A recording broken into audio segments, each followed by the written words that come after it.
Okay, this presentation has been prepared for the National Association of Women in Construction and will be recorded and utilized for training purposes. It will be posted on the national website, Member Center, Toolbox, YouTube channel. By remaining on this conference call, you are giving consent to recording this session. So welcome everyone to Negotiations, a Woman's Perspective. Oh, hang on, bear with us, folks. Yep. Hello, I'm Michael Ann Agaranos. I just want to give you a little information about us. You heard from my business partner, Peggy Newquist, just a second ago, and we own Constructing Opportunity, LLC, a leadership development training company specializing in the AEC industry. I'd like to ask everybody a favor, please. We are also active members of the Chicago Metro Chapter 325 of NAWIC. So I'd like to ask everybody if you could, while we have you on mute, if you could also mute the device that you're on. So if you're on your cell phone or your desk phone, if you could just mute it, that would be great. Because when we do unmute all of you, you may be talking and we'll all be able to hear you. So if you'll just hit mute on that, while we have all of the participants muted, Peggy said, feel free to use the chat box and put any questions you may have in there. We'll monitor those as we go and answer them. And then we'll also have time at the end for additional Q&A.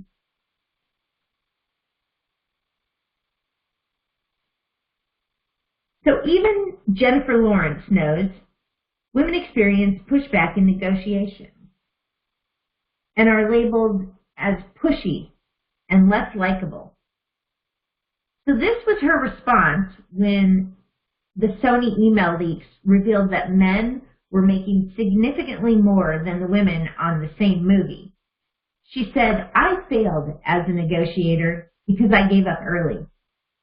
I would be lying if I didn't say there was an element of wanting to be liked that influenced my decision to close the deal without a real fight." For some of us, the idea of negotiating is more like the cartoon on the left. We're ready for a fight. For others, it's more like the cartoon on the right. We'll just take whatever is offered. We'd like you to be somewhere in between and think of negotiating as Margaret Neal, a Stanford professor, does. Problem solving to achieve mutual benefit.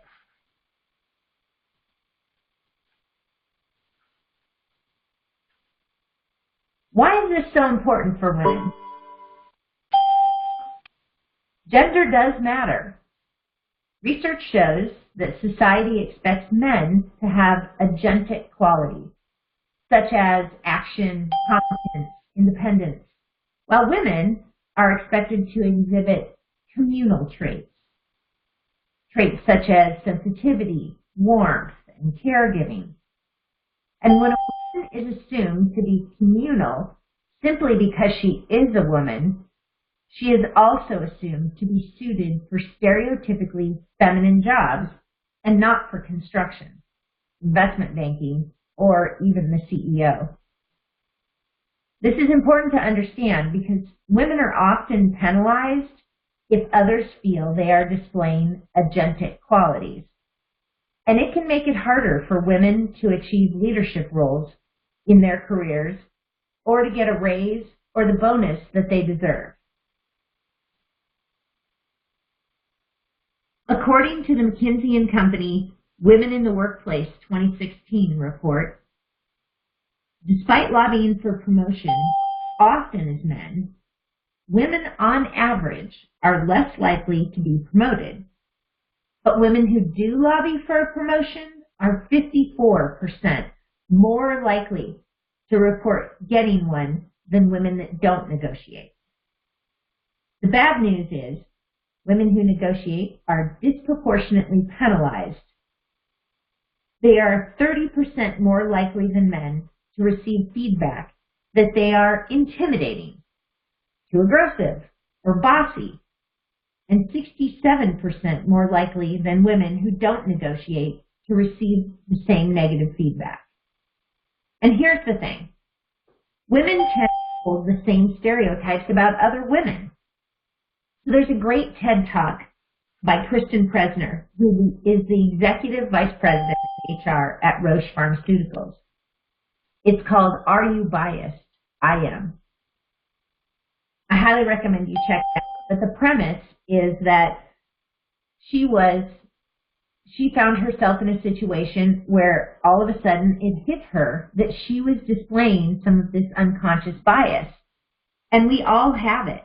We accidentally treat people differently because of the societal norms that are so ingrained in us.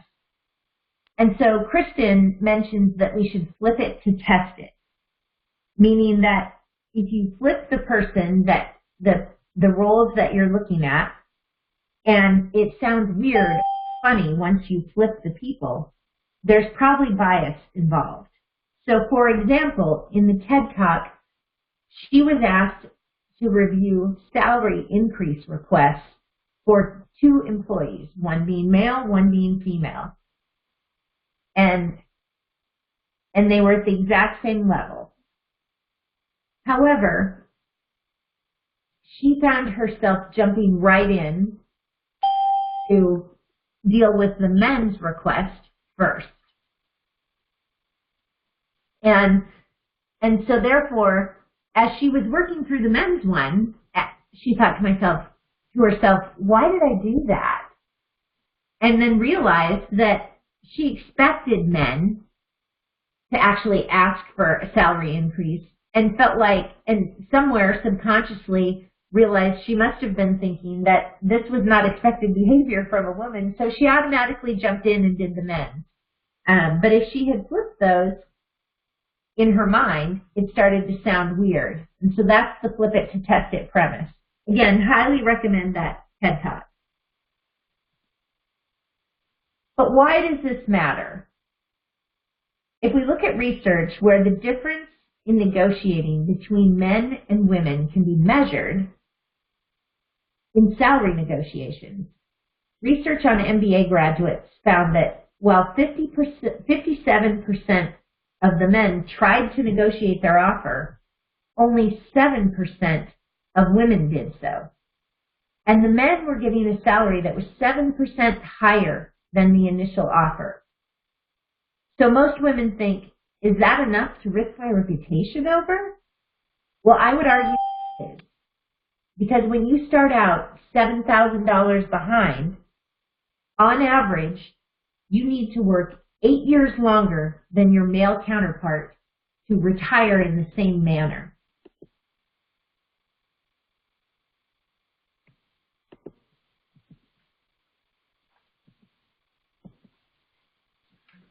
Hang on, we're having a slide problem here.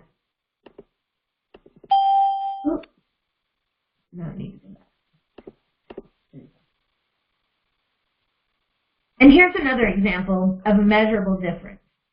As Sally Krawcheck, the author of Own It, says, the more money we make in salaries early in our career, the higher our future earnings stream, as each incremental raise has an accruing effect.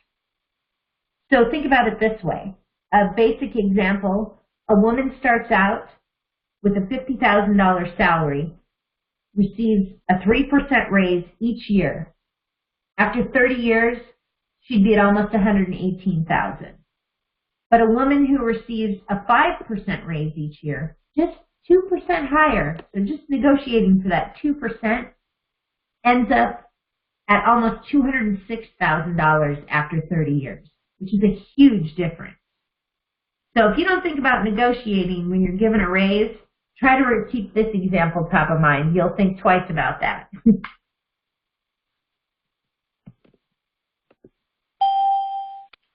We can all agree that there's a compelling reason for women to negotiate. So what can we do?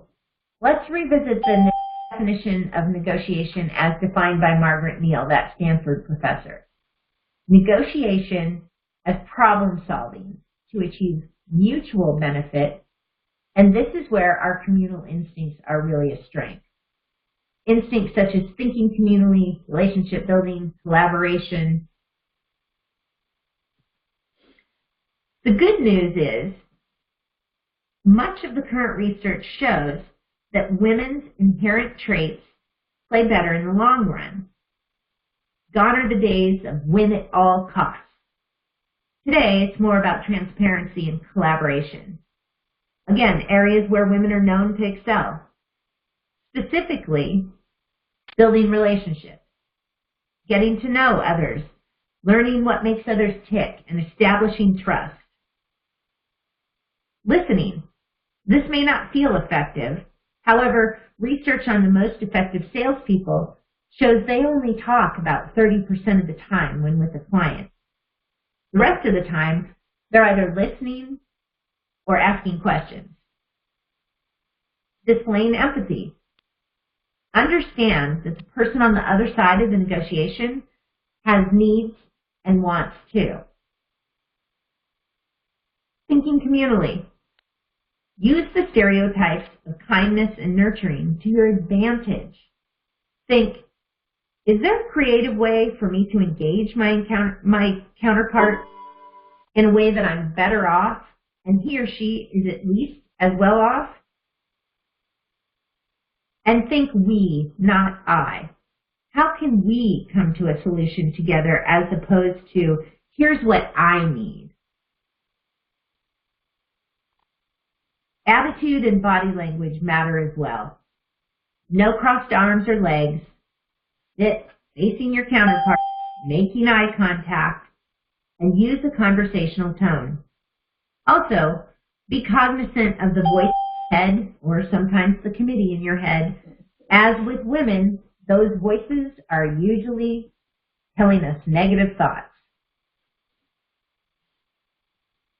Thanks, Michael Ann. So hopefully you've gotten a good perspective on why we think this is so important for women to be aware of. And so we want to now look at a practical approach with one of the best tools that we've found.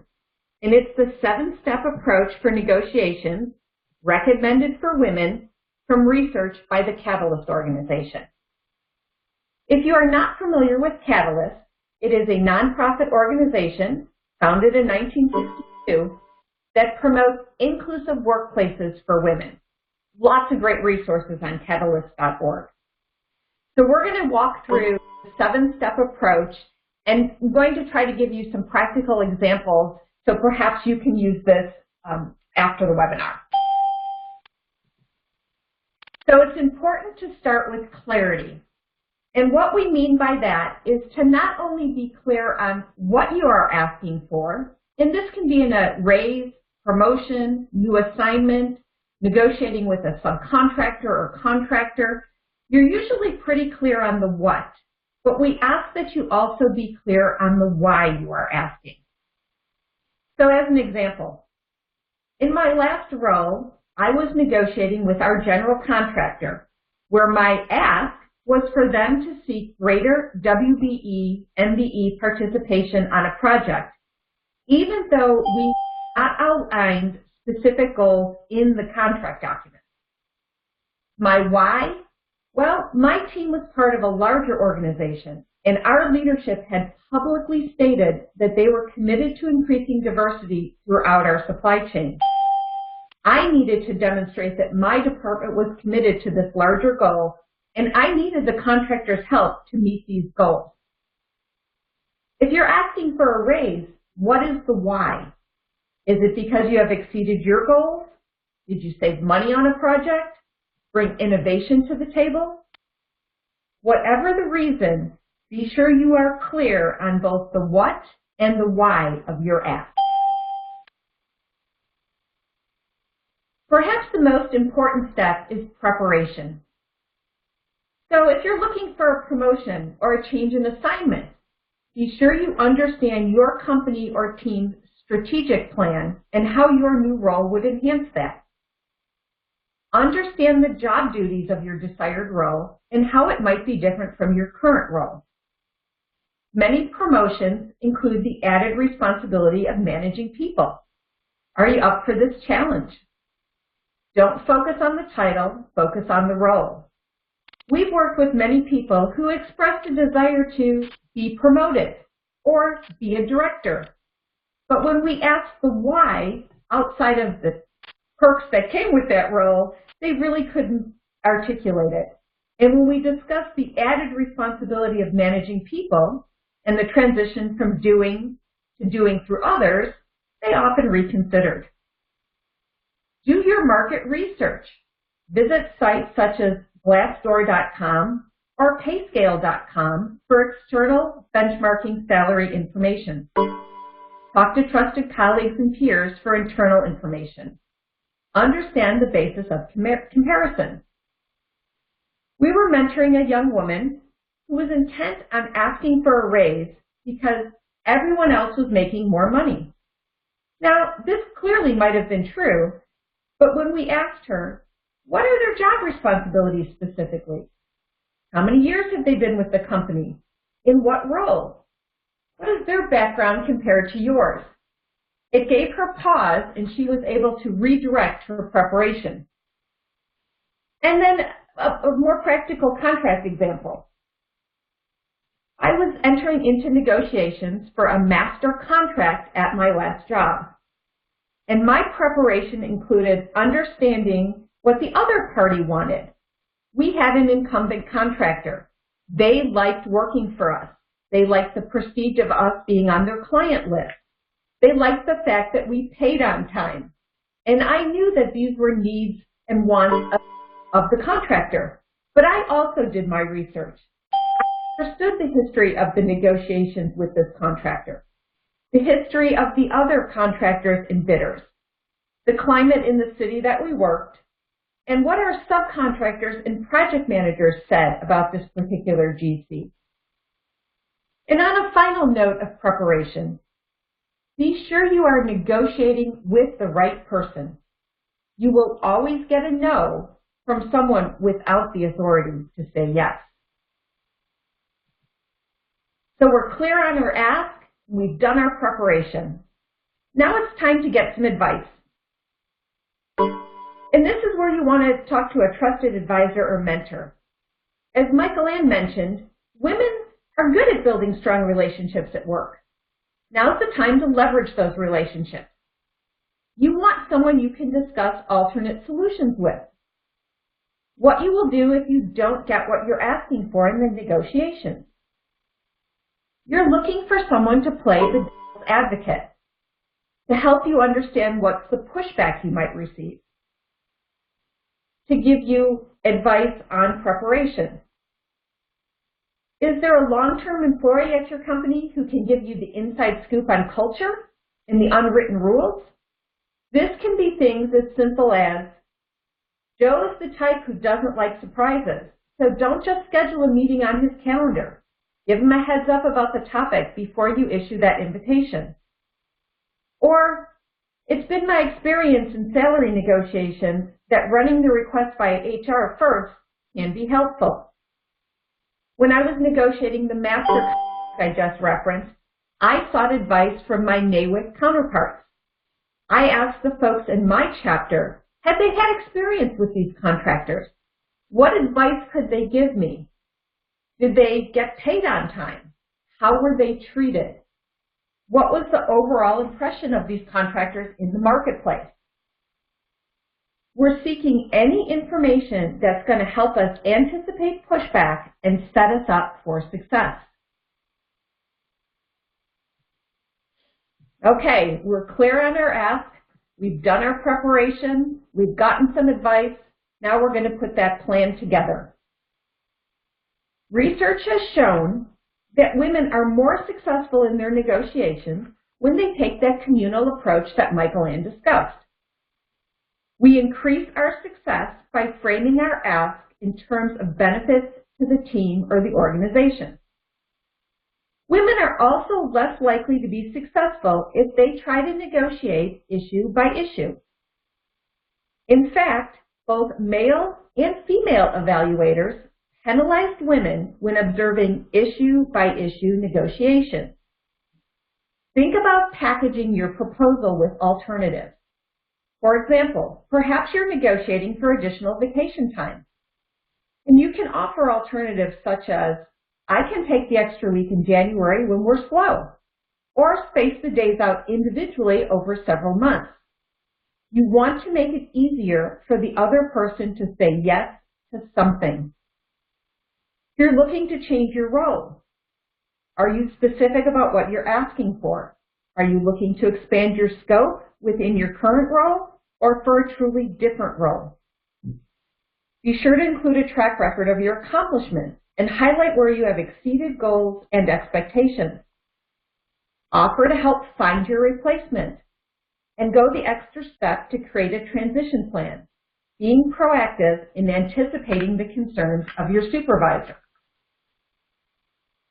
If you are looking for more money, have a number in mind. Aim high and make the first offer. Recruiters report that candidates that make the first offer on average end up with a 30% higher salary than those who don't. If you're negotiating with a subcontractor or a supplier, make a list of all the issues. Remember, as women, we are penalized if we try to negotiate issue by issue. Think about how you can take the package approach. Pull together all your key points and know what you are willing to give in order to get. And a final word of advice, practice. Grab a trusted colleague or friend. Practice. Get you more comfortable in negotiating. All right, it's all come down to this. It's time for the pitch. Chris Voss wrote a book called Never Split the Difference. And there are 3 key mistakes that he outlines that all negotiators make. And this is not gender specific. We don't let moments happen. Often we ask a question and don't wait for a response. We're eager to fill the silence, giving ourselves the illusion of control. Let silent moments occur. It's how you uncover information from your counterparts. So learn to use an effective pause. We often negotiate against ourselves. We have a tendency to avoid making a request that we think our counterpart won't agree to or will think is outrageous. In preparing for the negotiation, we assume we know what our counterpart will respond, when in reality we don't. And this is where getting that trusted advisor to help you anticipate pushback is so helpful. And we don't play the short game. We are always trying to get full commitment from the other side, and they sense it and they have their guard up. Think about this when you're on the other side of the negotiating table and how that makes you feel. Sometimes it's just as helpful to work on getting closer to the goal as opposed to trying to always be closing. If you feel you're making incremental progress in your interactions, your counterpart is likely to be more collaborative. And then don't forget the positive body language that Michael Ann discussed earlier. Facing your counterpart, maintaining eye contact, speaking conversationally. If you feel yourself getting emotional, ask for a break and leave the room to regroup. And one of our personal favorites is take a few minutes before you enter the negotiations to strike that Wonder Woman pose. Get those endorphins flowing. So you've had a great, successful negotiation. Before you walk away, be sure you're clear on what has been agreed to and those next steps. And then be sure to follow up. Whether it's documenting the conversation in an email or a note to file, follow up on both what you committed to doing and what you expect from the other party. Something as simple as, we agreed to revisit my assignment in 6 months. I will set up a date on our calendars to do that, and then set up the date. The negotiation I discussed earlier with the contractor on my WBE-MBE participation goal, remember, it wasn't part of the contract. but I followed up with an email to my counterpart and to the file documenting our agreement to work together to increase their numbers. And follow-up may need to be ongoing as well. You want to keep the conversation top of mind so you are not starting over when you meet again. So the first 6 steps, just a quick recap, you want to be clear on your why and your what, prepare, seek advice, put together that plan, make your pitch, and follow up. And then it's suggested that you share your stories, and this is going to help your counterparts and your colleagues as well. And so I'm going to give you a personal example of when I used this process in a recent negotiation. So prior to forming my own company, I was the construction lead for a large institution in Chicago. I was approached by a recruiter to apply and interview for this position. At the time, I was clear on what I wanted. I wanted a part-time job that would allow me to finish my master's degree. I wasn't interested in as much high salary, and title was not my primary motivation. I was willing to contribute to the growth of a team and a department. And I was prepared to say no if I couldn't get what I wanted. I was prepared. I did my research on this institution. I talked to the hiring manager. I talked to the HR manager. I talked to the team that I would be working with. And I also talked to recruiters in the industry to understand how to best position a part-time offering. I sought advice from my trusted mentors. I asked them to play devil's advocate in terms of how this might play for a hiring manager who was not used to alternative work approaches, and we did some role-playing. I then created a proposal which included a 90-day plan and a recommendation for a schedule which I knew would have the least impact on the team. I would work Monday, Wednesday, Thursday, and a half day on Friday. I entered into that negotiation and made my pitch. I had several calls with the hiring manager. He needed to think about it and process the request. This hadn't been tried before, and this particular institution had not really embraced alternative work approaches at this time. I presented a 90-day test proposal that allowed either of us to walk away at the end of the 90 days. I got the job.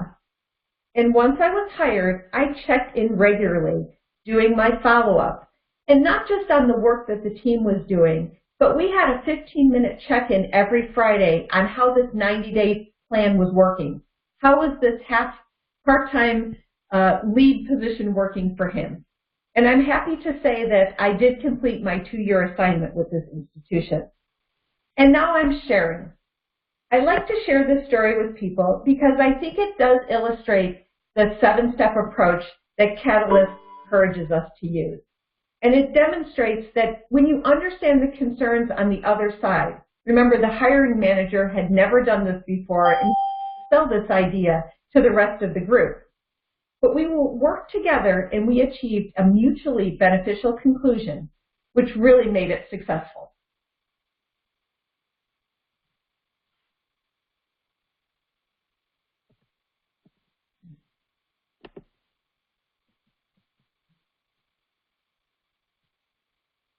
There we go. All right, just to recap, remember gender matters. Michael Ann discussed all the pushback that women can get in negotiations. If you're hesitant to negotiate about your salary or raise, think about those monetary examples that we shared and the impact to your personal bottom line. We encourage you to try the Catalyst 7-step approach.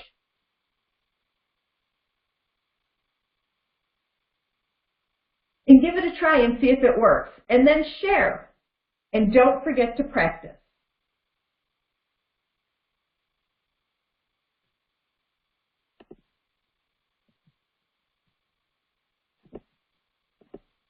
And our final word of advice, remember, you never get what you don't ask for. And if you aren't successful, you are usually no worse off than before you started.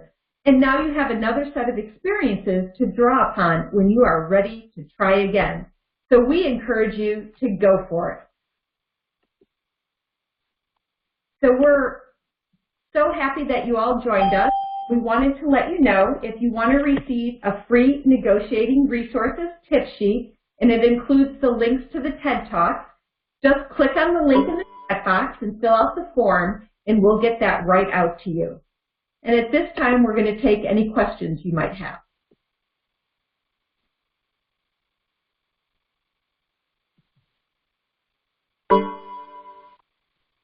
So you could also dial *6 on your phone in order to ask a question, or you can click on the question box and type it in.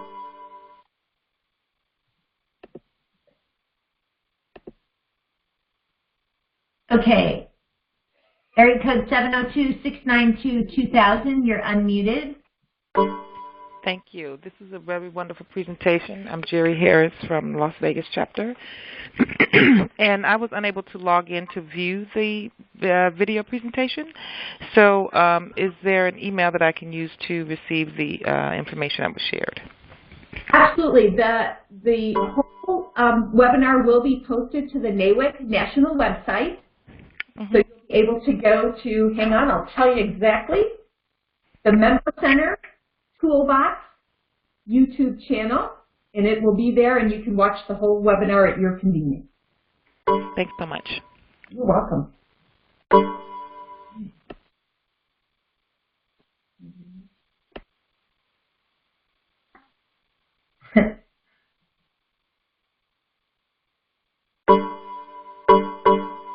All right. Well, thank you, everybody.